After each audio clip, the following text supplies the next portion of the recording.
It was nearly 9 p.m. when Adam bent over the diner sink, rinsing out the last of the chipped mugs and stacking them one by one on the cracked rubber mat. His arms ached, his back throbbed, and his stomach, well, that had long forgotten what satisfaction felt like. The neon sign outside the window blinked erratically. Sammy's Diner. Half the lights had gone out last winter and were never fixed. Most nights were slow, and this night, barely any tips. Nothing but leftover pie and coffee refills. As Adam turned off the faucet, he looked toward the empty corner booth where his son, Mikey, just 6, curled up with a blanket, fast asleep. A few crayons rolled onto the table beside his half-finished paper drawing. Mikey had been with him all evening because the sitter canceled last minute, and Adam couldn't afford another late fee at daycare. Just as he pulled off his apron, the bell over the door jingled. He flinched. They were closed. He turned and saw her. Soaked, thin, pale. A woman in her late 20s stood shivering in the doorway, rain dripping from her hair onto her wrinkled gray sweater. Her arms were wrapped tightly around her chest, and her eyes darted like she wasn't sure if she should speak or run. "Ma'am, we're actually," he started, but she cut him off without saying a word. Her knees buckled. Adam rushed forward before she collapsed. He caught her by the arms gently, guiding her to the closest chair. She looked like she hadn't eaten in days. Dirt stained the hem of her jeans. Her shoes were completely soaked. "I just needed a warm place for 5 minutes," she whispered, voice cracking. "Please, I'll go after that." Adam looked toward the back. Technically, he wasn't supposed to let anyone in after closing. Technically, he should be locking up and carrying Mikey home through the rain. But his stomach twisted in that way it always did when someone looked too broken to turn away. 5 minutes, he said quietly. Then he turned, grabbed the only untouched dinner plate, the staff meal he'd set aside for himself, and heated it up without a second thought. Mikey stirred behind him, but didn't wake. When he brought the plate over, a generous serving of mashed potatoes, a thick chicken breast, and green beans, her eyes widened like she'd forgotten what real food looked like. She didn't say thank you. She just stared at it, then looked at him. "You sure?" she asked. Adam nodded, setting a fork beside the plate. "I already ate." It was a lie. He hadn't. That plate was all there was for tonight. But he didn't want to embarrass her. He stepped back, watching her pick up the fork like it weighed 1,000 pounds. Her hands trembled as she brought the first bite to her mouth. Tears slipped down her cheeks as she chewed. Adam didn't ask questions. He didn't want to pry. Some wounds weren't ready to be spoken.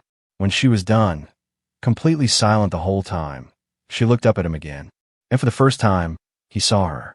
Not just her worn clothes or tired face, but something in her eyes. Shame, gratitude, and something else, resolve.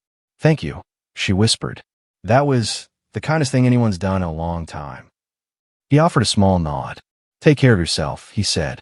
Then, after a pause, "Do you have somewhere to stay tonight?" She hesitated, her lips pressed together. Then she stood up. "I will.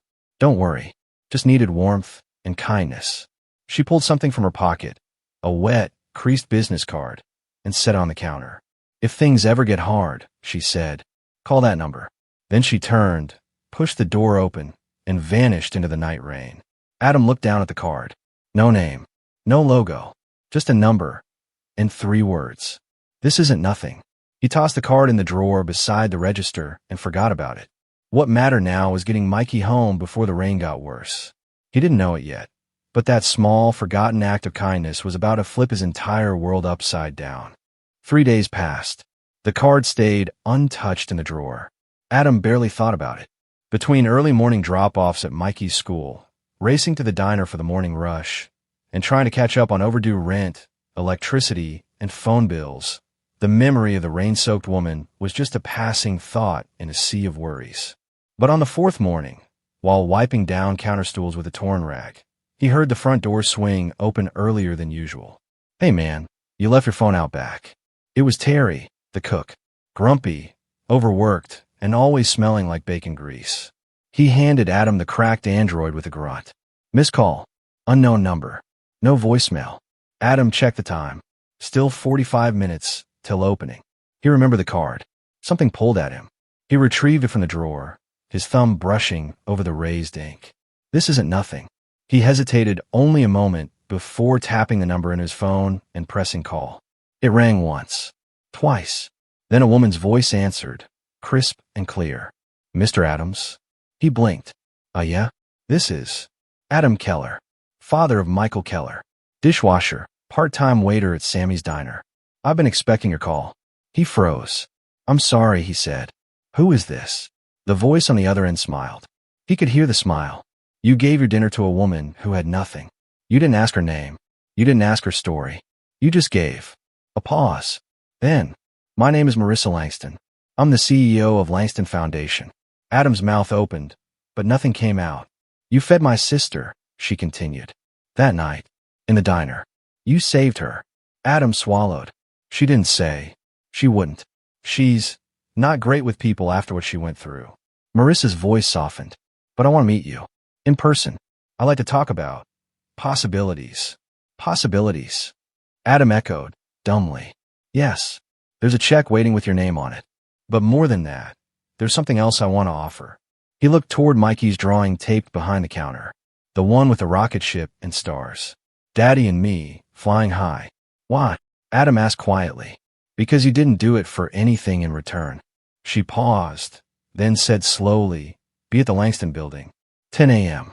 Friday. 24th floor. Bring your son. Then the line clicked dead. Adam stood frozen. When Terry came back to toss a dirty dish towel in the sink, he found Adam still standing there. Yo, you okay? Terry asked. Adam blinked. I think something's about to change. Adam didn't own a suit. He barely had a decent shirt without a grease stain. He wore his cleanest clothes, jeans that weren't frayed and a button-up that didn't wrinkle too badly. Mikey clutched his hand, wide-eyed as they stepped into the marbled lobby. The receptionist didn't blink when she saw him. You're Mr. Keller, right? She asked, already standing. Ms. Langston is waiting. They were escorted into a gold-trimmed elevator that rose faster than Adam's thoughts could keep up. 24 floors later, the doors slid open into silence. It wasn't a boardroom. It was a lounge. Soft jazz music played. A floor-to-ceiling window looked out over the skyline. There were no suits, no nameplates. Just one woman in a pale blue dress, seated on a white couch, flipping through a folder. She looked up and smiled. Adam. He nodded awkwardly, guiding Mikey beside him. Please, she said, standing. Sit. He did. And then, without a moment's pause, she pulled out a document and slid it across the coffee table. This is a check for $25,000, she said calmly. You can use it to clear your debts. Catch up. Breathe. Adam stared at it like it might vanish. Why? Marissa folded her hands. You showed kindness without cameras, without praise. You didn't lecture my sister. You didn't judge her. And you gave her everything you had. For someone who's never known safety, that meant the world. Adam cleared his throat. His voice cracked. I didn't do it for a reward. I know, she said. Then she leaned forward.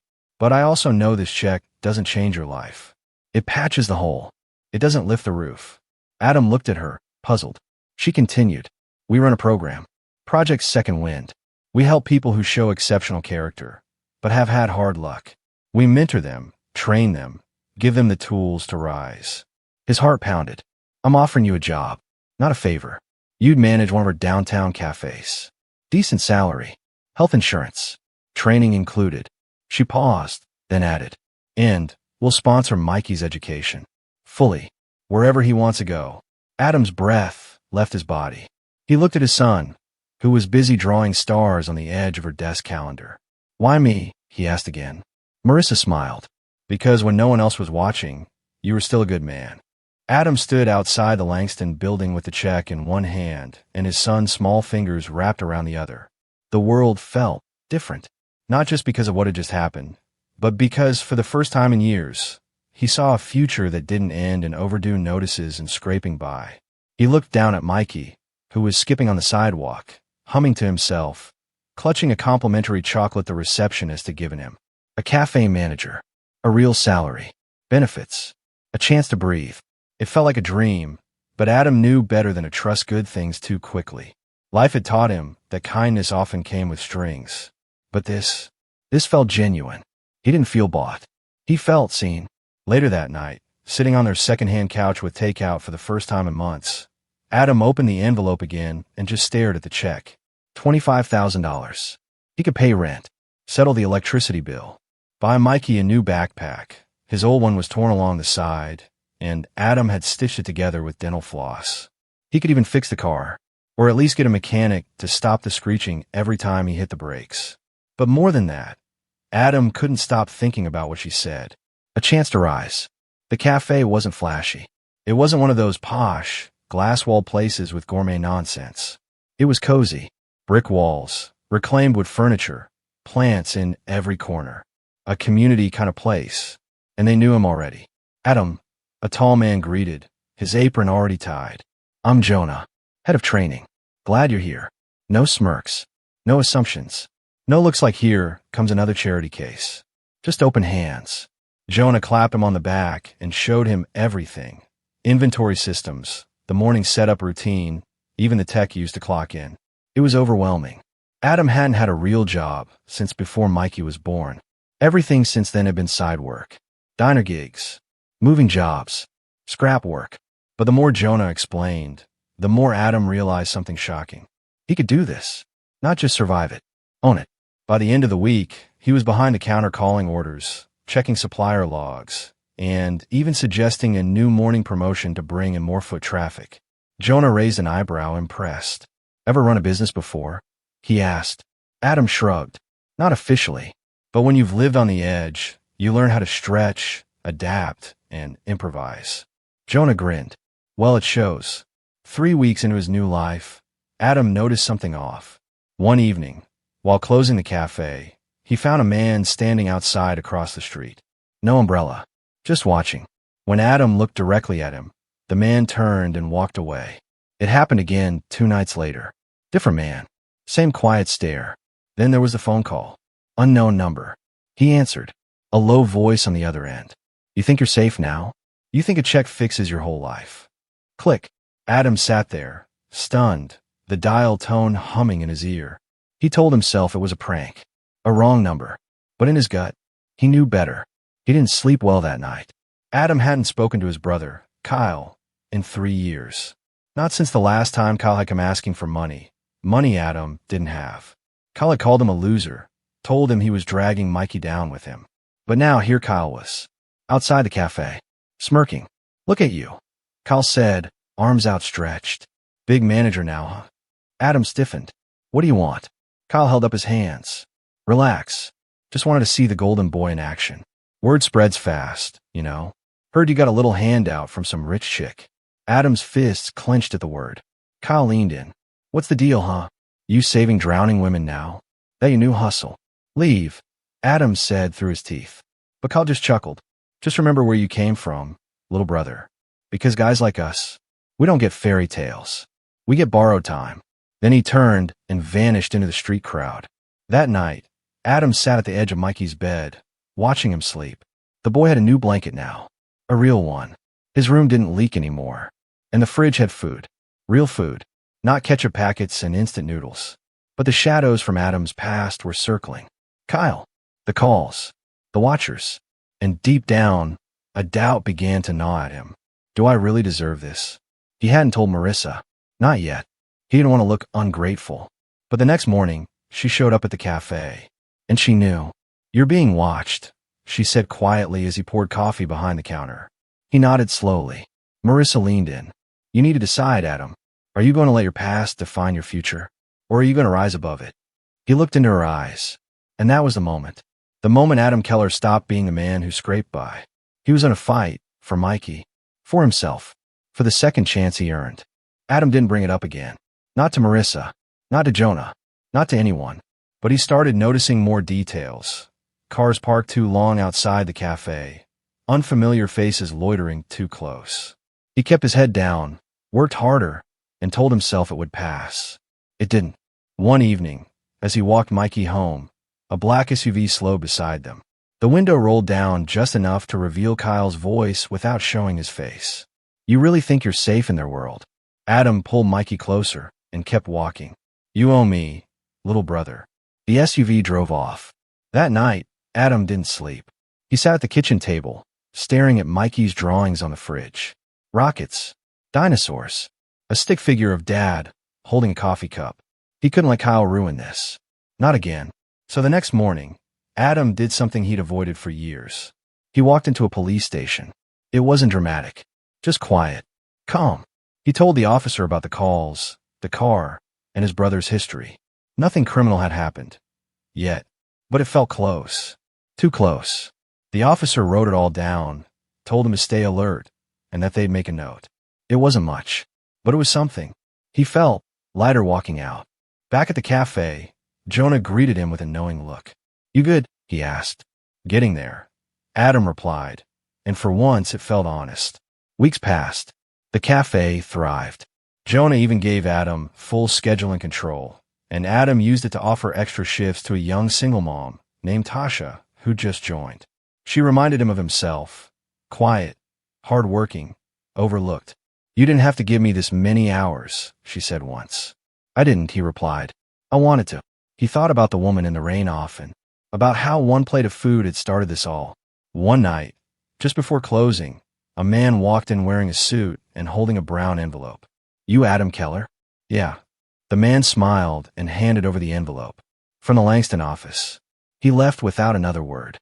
Adam opened it. Inside was a letter, handwritten. "You proved you were more than a moment of kindness. You proved you had strength when it was tested. We'd like to talk about something bigger.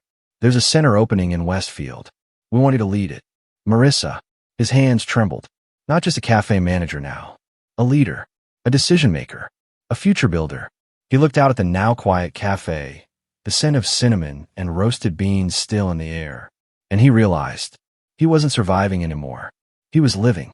Adam stood outside the new location in Westfield, key in hand. The place was still being renovated, scaffolding, paint cans, wires dangling from half-installed lights. But it was his. A Langston Center. His name would be on the leadership roster. He'd help hire the staff, build the community, mentor others like him. Jonah had hugged him before he left the old cafe. Tasha had cried. Even Mikey's teacher sent a note saying how proud she was of the journey Adam had taken. But as he walked through the empty space that would soon become a haven for second chances, Adam kept thinking about the beginning. That one meal. That one night. He couldn't explain why it still sat so heavy in his heart. Maybe because it had been so small at the time. No big gesture. Just a plate of food and quiet empathy. And now, everything was different. Later that week, while unpacking mugs and supplies with Mikey, the door opened. It was her. Wet hair again. Same gray sweater, but this time she looked stronger. More grounded. No fear in her step. He stood frozen. "I heard you were building something new," she said softly. He nodded slowly, unsure what to say. "I wanted to see what a small act of kindness turns into," she said. "I don't know if it was kindness," Adam replied. "I think it was just what someone should have done." She smiled. "That's exactly what kindness is." They sat for a while.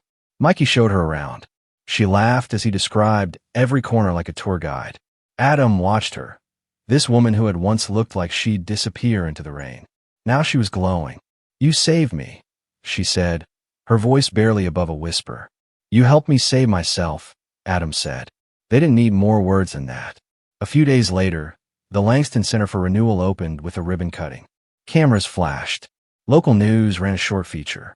But the most important moment came after everyone left. Adam looked around the community space he helped build. Families laughing. People sipping coffee. Volunteers handing out donated clothes. He turned to Mikey, now running around with a new backpack and clean sneakers, and felt something he hadn't felt in years. Peace.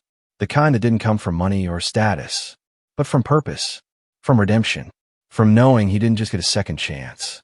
He earned it, and in a quiet, full-circle moment, he pinned a small note beside the entrance of the new center. "This isn't nothing," because it never had been. It had always been everything.